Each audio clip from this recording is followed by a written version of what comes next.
여러분 안녕하십니까? 계속해서 전남 동부권 소식입니다. 올해 개원 100주년을 맞고 있는 서록도 병원에서 한센인 피해 실상을 듣기 위한 특별 재판이 진행됩니다. 한센인 손해배상 청구 소송 2심을 맡은 서울고등법원은 다음 달 20일 서록도를 찾아 주민들로부터 강제 단종과 낙태 피해에 대한 증언을 듣고 수술대와 감금실 등 병원 시설도 현장 검증합니다. 한센인 관련 소송에서 법원이 사건 현장인 서록도를 직접 찾아 실체 파악에 나선 것은 이번이 처음이며 1심 법원은 한센인 단종 낙태 피해자 130여 명에 대해서 개인당 최대 4천만 원의 배상 판결을 내렸지만 정부는 강제성이 없었다며 항소한 상태입니다. 로컬 푸드로 건강도 챙기고 농업도 살려보자는 공감대가 확산되고 있는데요. 최근엔 지역에서 생산되고 있는 각종 가공식품에도 적극적으로 지역 농산물을 사용해 주목을 받고 있습니다. 박광수 기자가 보도합니다.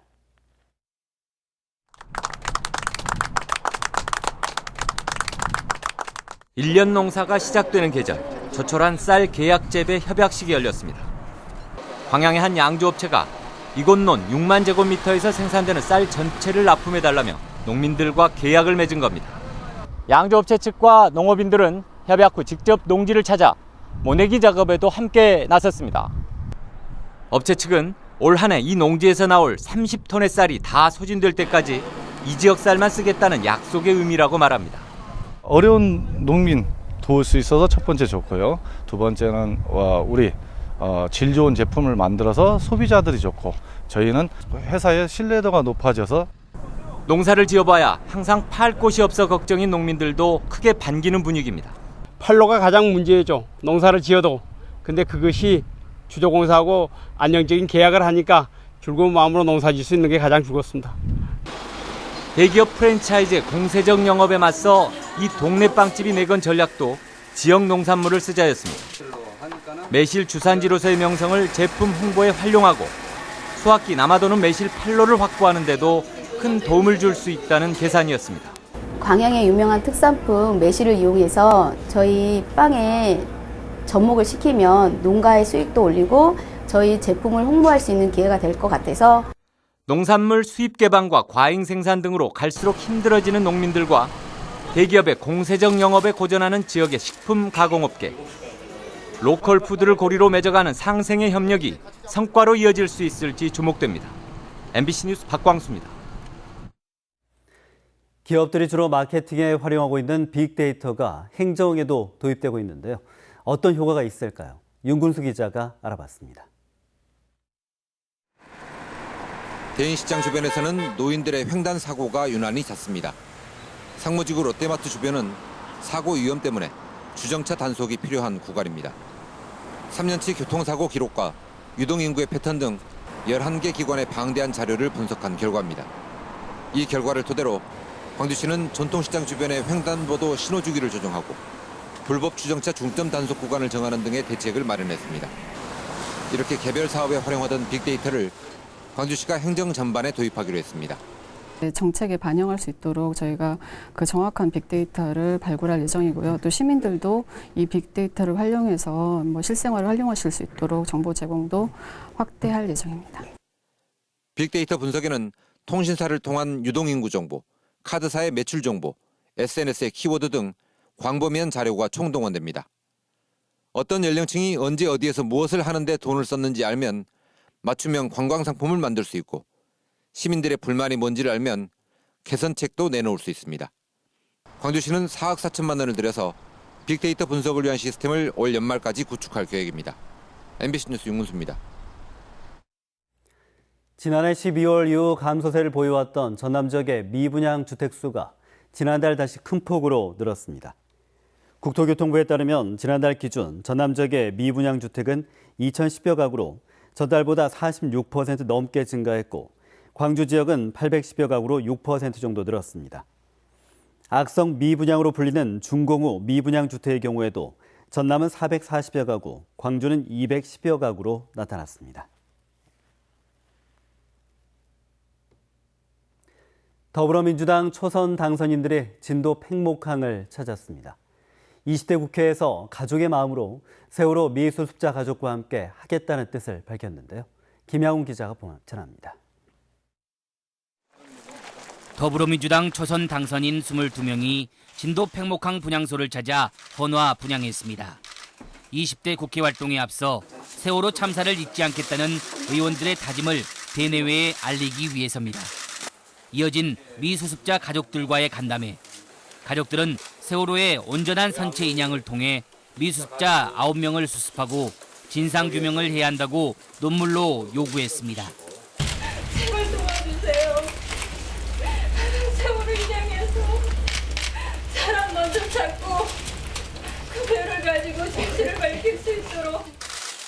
더민주 당선인들은 가족의 입장에서 선체 인양이 온전히 이루어질 수 있도록 힘쓰겠다고 말했습니다.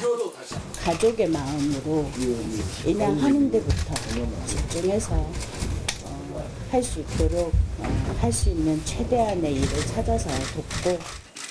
눈물을 흘리며 세월호 가족들과 면담한 당선인들은 해수부 관계자에게 인양 전 과정 공유와 세월호 인양 후 보존 계획 마련 등을 요구했습니다. 또 팽목에서 띄우는 희망의 결의안을 발표하며 세월호 가족들과 함께할 것을 약속했습니다. 세월호 인양 과정을 특조위와 국민 앞에 투명하게 공개하라. 공개하라. 공개하라. 한편 더불어민주당은 세월호 특별법을 긴급 현안 3대 법안 가운데 하나로 정하고 20대 국회에서 중점 추진하겠다고 발표했습니다. MBC 뉴스 김양훈입니다. 이낙연 전남지사가 20대 국회의원 당선인들에게 전남 현안 사업에 대한 적극 지원을 요청했습니다. 이낙연 지사가 어제 전남 국회의원 당선인들과의 정책 간담회에서 호남 고속철의 무한공항 경유와 연륙연도교 조기 완성 등 전남 지역의 현안 사업들을 설명하고 지역 발전을 위한 초당적 협력도 부탁했습니다. 또 20대 국회 임기가 시작되면 광주와 전남이 함께 자리를 만들어 국고 예산 확보 등에 관한 도움을 요청하겠다고 밝혔습니다. 농민단체의 반발에도 정부가 또다시 밥살용 쌀 수입에 들어갔습니다. 농림축산식품부는 밥살용 쌀 2만 5천 톤을 포함해 모두 6만 6천 톤의 쌀을 수입하기 위한 저율관세 할당 물량 쌀 4차 구매 입찰을 다음 달 7일 시행할 계획입니다. 정부는 세계무역기구의 국제규범과 국내 수요 등을 고려할 때 밥살용 쌀 수입이 불가피하다는 입장이지만 농민단체는 수입 의무가 없고 주변 일본의 상황과 비교할 때 수입량이 너무 많다며 반발하고 있습니다. 여수시가 시가지 교통 체계를 개선하기 위해 횡단보도의 대기 시간을 대폭 단축했습니다. 여수시는 이달부터 출퇴근 시간대 시내 주요 도로 횡단보도 대기 시간을 기존의 180초에서 68초로 대폭 줄여 시행하고 있습니다. 여수시는 이 같은 횡단보도 대기 시간 단축으로 성급한 보행자들의 무단 횡단 사례가 크게 줄어 교통사고 예방에 큰 도움이 될 것이라며 기대했습니다.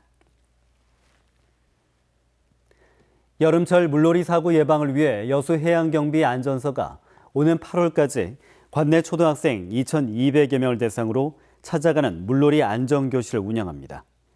이번 교육은 전문 자격을 보유한 응급구조사와 해양구조요원 등이 학교를 방문해 안전사고 예방법을 강의하고 심폐소생술과 제세동기 사용법 등을 학생들이 직접 체험하는 방식으로 진행됩니다. 광양제철소가 이번 한 주를 집중 봉사활동 기간으로 정해 다양한 사회공헌 활동을 펼칩니다. 제철소 측은 다음 달 3일까지 2016 봉사의 주로 정하고 재강부 직원 등 1,000여 명이 자매 결연 마을을 찾아 일손 돕기에 나서는 등 연인원 12,000명의 지역사회에서 시민들과 함께하기로 했습니다. 제철소는 또 포스코 봉사단이 창단된 5월 29일을 즈음해 봉사의 주로 명명하고 해마다 일주일간 집중적 봉사활동을 펼치고 있다고 밝혔습니다.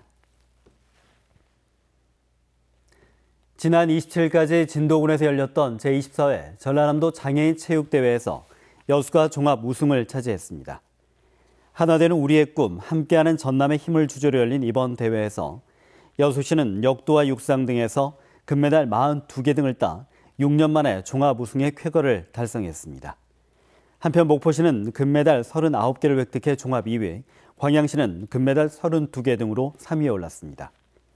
한편 전남 장애인체전은 내년에 해남에서 열리게 됩니다. 네, 청계천에 나와 있습니다. 오늘 저처럼 황사 마스크 챙기셔야겠습니다. 그냥 육안으로 보기에도 하늘이 다소 뿌였습니다. 옅은 안개가 낀 데다 미세먼지까지 섞여서 대기질이 좋지 않습니다. 밤새 바람을 타고 외부 오염물질이 유입됐기 때문인데요.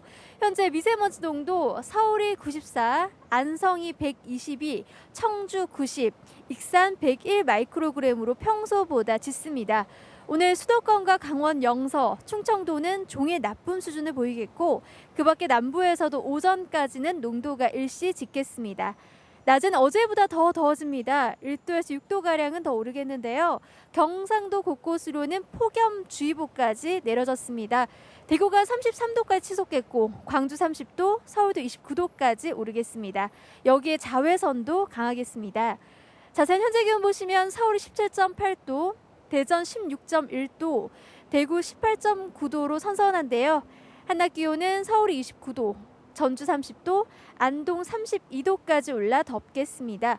이번 주 별다른 비 소식 없는 가운데 더위가 기승을 부리겠습니다. 내셨습니다.